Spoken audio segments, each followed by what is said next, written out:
दोस्तों, मैं हूं अनु और आप देख रहे हैं क्लियर पॉइंट क्लासेस, जिसमें मैं आज लेकर आई हूं 10th क्लास का VVI ऑब्जेक्टिव क्वेश्चन, जिसे पढ़कर आप अपने परीक्षा में बहुत अच्छे मार्क्स ला सकते हैं। तो चलिए, मैं ज़्यादा देर नहीं करूंगी, चलती हूं क्वेश्चन की ओर। चलिए देखिए, इसमें आपका पहला नंबर जो क्वेश्चन दिया गया है, अवतल दर्पण का ध्रुव कहलाता है। अवतल दर्पण का ध्रुव कहलाता है, तो हम ध्रुव को P से डिनोट करते हैं, इसलिए आंसर होगा P। क्या होगा जी? P। चलिए, आपको समझ में आ गया होगा।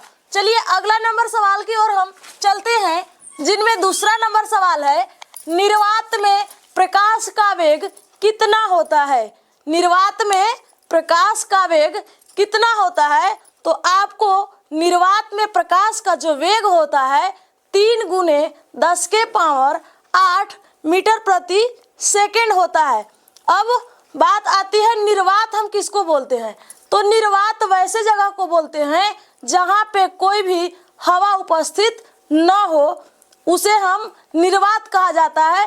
कहते हैं जिसमें प्रकाश की जो चाल होती है 3 गुने 10 के पावर 8 मीटर प्रति सेकेंड होता है, यानी कि 1 सेकेंड में प्रकाश 3 गुने 10 के पावर 8 मीटर दूरी तय कर देती है। चलिए, तो आपको दूसरा नंबर सवाल भी समझ में आ गया होगा।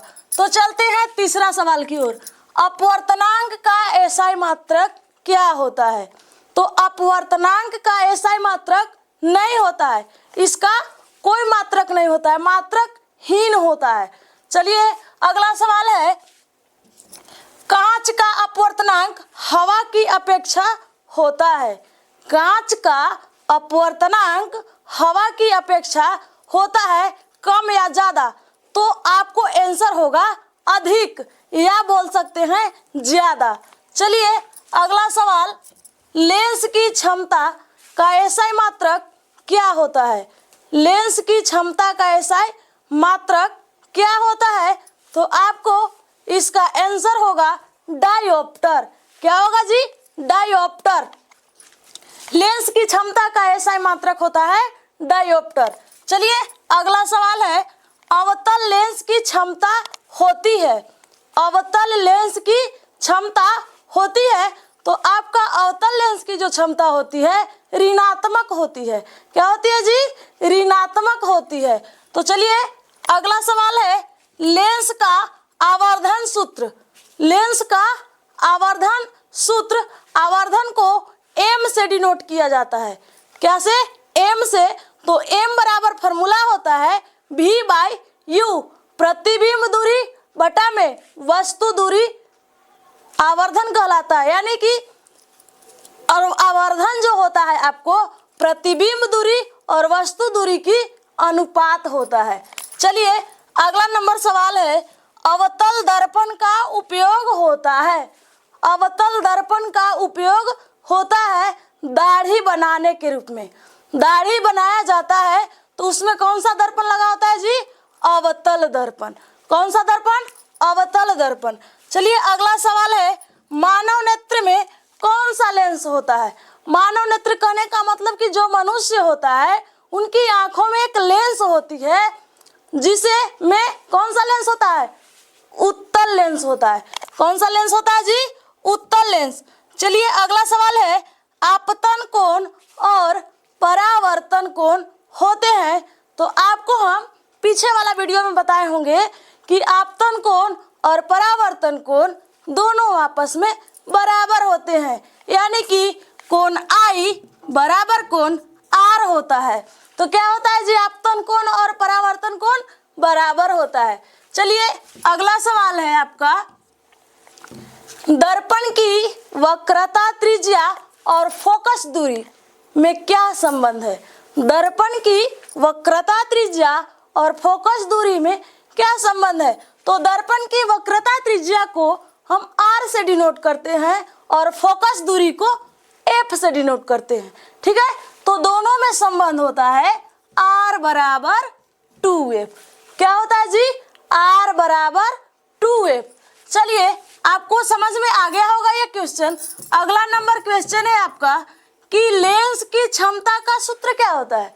लेंस की जो क्षमता होती है उसका सूत्र क्या होता है, तो आपको P बराबर होता है 1/f, 1/f, यानी कि लेंस की जो क्षमता होती है फोकस दूरी के व्युत्क्रम होती है, उल्टा होती है, ठीक है।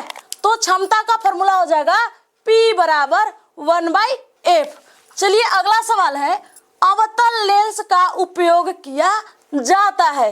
अवतल लेंस, तो अवतल लेंस का उपयोग किया जाता है निकट दृष्टि दोष को दूर करने के लिए। इसका एक ट्रिक मैं बताऊंगी जिसमें देखिएगा आप लोग, 2 का 3 और 3 का 4, जैसे कहने का मतलब है कि दूर, दूर लिखा है तो दूर आपका 2 अक्षर के है, तो उसमें 3 अक्षर वाला लेंस लगेगा।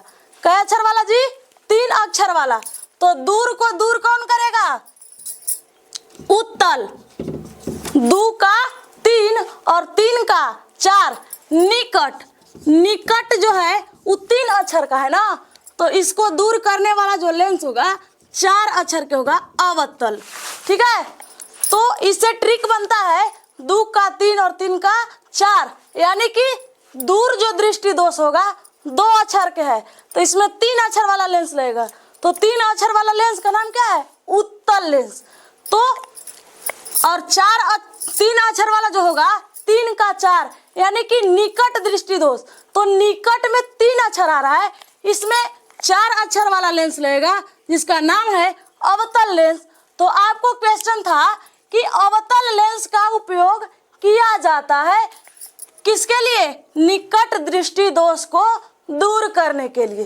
तो समझ में आ गया होगा कि 3 का 4, यानी कि निकट दृष्टि दोष 3 अक्षर का है, उसमें 4 अक्षर वाला लेंस लगेगा जिसका नाम होगा अवतल लेंस। समझ में आ गया होगा। चलिए अगला सवाल है, उत्तल लेंस का उपयोग किया जाता है।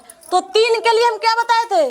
2, तो दूर दृष्टि दोष। चलिए उत्तल लेंस उपयोग किया जाता है किसके लिए? दूर दृष्टि दोष के लिए। तो 2 का 3, यानी कि दूर में 2 अक्षर है ना जी, इसके लिए इसमें लेंस लगेगा 3 अक्षर वाला, तो 3 अक्षर वाला का नाम है उत्तल लेंस। इसलिए उत्तल लेंस का उपयोग किया जाएगा दूर दृष्टि दोष में। चलिए अगला सवाल है आपका, अपवर्तनांक का मान अधिक होता है जब माध्यम हो। तो माध्यम आपका 2 होता है, एक होता है सघन, एक होता है विरल, ठीक है। तो अपवर्तनांक का मान अधिक होता है जब माध्यम हो, तो सघन, सघन अगर माध्यम रहेगा तो उसमें अपवर्तनांक का मान अधिक होता है। क्या होता है जी? अधिक होता है।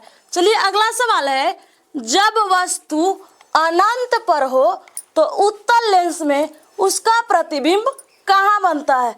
तो जब कोई वस्तु अनंत पर रखी जाती है तो उत्तल लेंस में उसका जो प्रतिबिंब बनता है फोकस पर बनता है। कहाँ बनता है जी? फोकस पर बनता है। चलिए अगला लास्ट सवाल है, मानव नेत्र में किसी वस्तु का प्रतिबिंब बनता है, तो कहाँ बनता है जी? रेटिना पर। कहाँ बनता है? रेटिना पर। और किसी भी मनुष्य के नेत्र में जो प्रतिबिंब बनता है वास्तविक और उल्टा बनता है, लेकिन मनुष्य का जो मस्तिष्क होता है वो उसे सीधा समझ करके देता है, ठीक है। तो किसी भी वस्तु का प्रतिबिंब जो होता है रेटिना पर बनता है मानव नेत्र में। तो हमें विश्वास है कि आप लोग को यह वीडियो जरूर पसंद आया होगा। अगर वीडियो पसंद आया तो मेरे वीडियो को लाइक कर दीजिए और एक प्यारा सा कमेंट कर दीजिए। अगर इस वीडियो में कोई कमी आया होगा, कमी लगा होगा आप लोग को, तो प्लीज़ कमेंट कर मुझे बताएं कि कहाँ पे गड़बड़ी हुई है, हम उसे सुधारने का प्रयास करेंगे। और अगर मेरे चैनल पर नए हैं तो मेरे चैनल को सब्सक्राइब करें। मिलते हैं नेक्स्ट वीडियो में।